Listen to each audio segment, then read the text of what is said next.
All right, welcome back to The Explainer, everyone. Today, we're diving into a genuinely fascinating breakdown of how technology actually shapes our world. I absolutely love this topic because it gets right to the core of human development. You know, we constantly hear about game-changing tech. It's in the news literally every single day, right? But we almost never step back to talk about the systems you actually need to play the game in the first place. This breakdown is going to completely change how we view progress because it shows us that the tech itself, well, that's really only half the story. So let me ask you a question to kick things off here. Does giving everyone the exact same technology automatically make the world more equal? Think about it. It's a super common assumption, right? We just kind of figure, hey, if we hand out enough laptops or build enough cell towers, inequality is just going to vanish overnight. We love to think of tech as this ultimate great equalizer. But as we unpack this today, we're going to challenge that assumption head on. All right, part one, the nature of tools, establishing the philosophical baseline. Let's start with a very simple, incredibly grounding statement. A tool is neutral. Just let that sink in for a second. A hammer doesn't wake up and decide to build a house, and it certainly doesn't decide to smash a window. A tool doesn't have an agenda. It has absolutely no moral compass of its own. It simply exists to act upon whatever environment you happen to put it in. And this brilliantly illustrates the core duality of any new invention. Because a tool is totally neutral, its actual impact depends entirely on who is holding it. In the hands of the prepared, a tool empowers, it builds, it lifts, it accelerates things. But if you drop that exact same tool into the hands of the unprepared, it overwhelms, it creates chaos. It can literally shatter the foundation. Same tool, totally different outcome, entirely dictated by the receiving environment. Moving on to Section 2, the computer revolution. The razor of the late 20th century. To really see this dynamic in action, we have to look back at the computer revolution. Early computers were incredibly sharp tools. I mean, they were massive, they were clunky, but they were undeniably transformative. But here is the catch. They were placed into hands all over the world with wildly different levels of readiness. The arrival of the digital age didn't happen in some neat, perfectly controlled vacuum. It collided with vastly different global starting points. We were definitely not on an even playing field when these machines showed up. So what does it actually mean to be prepared for a revolution like that? Well, some nations had the maturity to receive this new tool. They already had these specific traits of institutional maturity. We're talking stable governments, the rule of law to enforce contracts, super reliable power grids, and decades of prior technological exposure. And that infrastructure piece is huge. Think about it. If you don't have a reliable power grid, a computer is literally just a giant, expensive paperweight.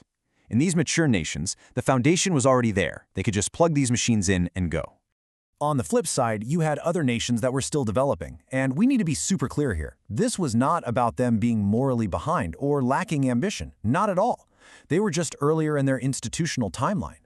It's like, actually, here's a great way to picture it. Imagine taking a hyper-powerful futuristic server and trying to install it in a house where the walls aren't up yet. The wiring isn't done, but there's this amazing computer just sitting there on the dirt floor. That was the reality. They were having this tool placed into a room that was still being built. And that reality on the ground completely warped the tool's impact. Because the room wasn't finished in developing nations, these computers arrived late. They spread incredibly unevenly. Often they were locked away, strictly reserved for elites in maybe one government office or specific university. You literally have a single machine being shared by thousands of people. The whole context of access was just stifled by the surrounding environment. Which brings us to Section 3, prepared versus unprepared, the great divergence in outcomes. When you've put these two realities side by side, the results are just staggering. For the nations with institutional maturity, computers immediately became rocket ships. Boom! Massive engines of innovation, rapid productivity, economic acceleration. They were building entirely new industries practically overnight. But, and let's slow down here for a second, for the nations still building their rooms, those exact same machines didn't launch industries. They became anchors. They created this really heavy, expensive dependency on outside technicians and foreign software. Same neutral tool, completely polar opposite results. So the absolutely crucial takeaway here is this. Readiness, not access, determined the benefit. The massive digital divide that blew up in the late 20th century, that didn't happen because of the computer itself. It happened because of the maturity of the systems the computer entered. Just handing someone a mouse and keyboard, just dropping the box on a desk, it just wasn't enough. The environment actually had to be ready to absorb the shock of the new. And a massive part of being ready comes down to one word: responsibility.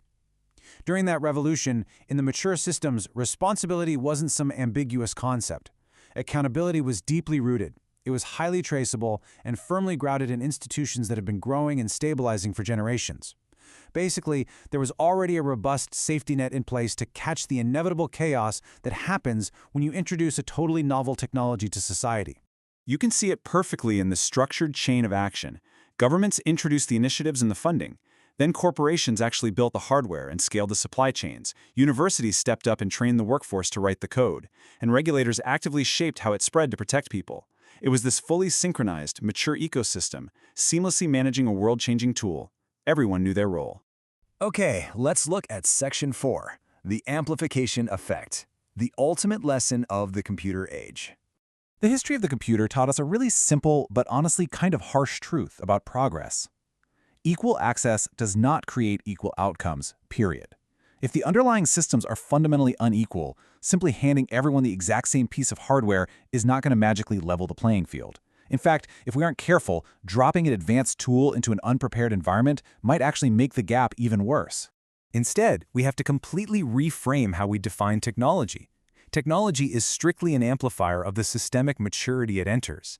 It takes whatever is already sitting there, whether that's a highly functioning, stable castle or an incomplete, developing room, and it just turns up the volume. It accelerates the existing reality. It definitely does not magically fix your underlying flaws. I really want to burn this vital theme into your mind one last time because it's honestly the master key to understanding the world we live in today. Readiness, not access, determines benefit. If you take absolutely nothing else away from this explainer, remember that phrase. You can't just airdrop solutions from the sky. You have to cultivate the ground first. Which leaves us with a pretty pressing final question. If equal access doesn't create equal outcomes, are we truly ready for the tools of tomorrow? As we stare down the barrel of the next wave of transformative tech, stuff we read about every single day now, we really have to look in the mirror. Are we focusing way too much on just handing out the shiny new tools and entirely forgetting to finish building the room? Think about that. Thank you so much for joining me for this explainer today. I really hope it gave you a powerful new lens for looking at the tech around us. Catch you next time.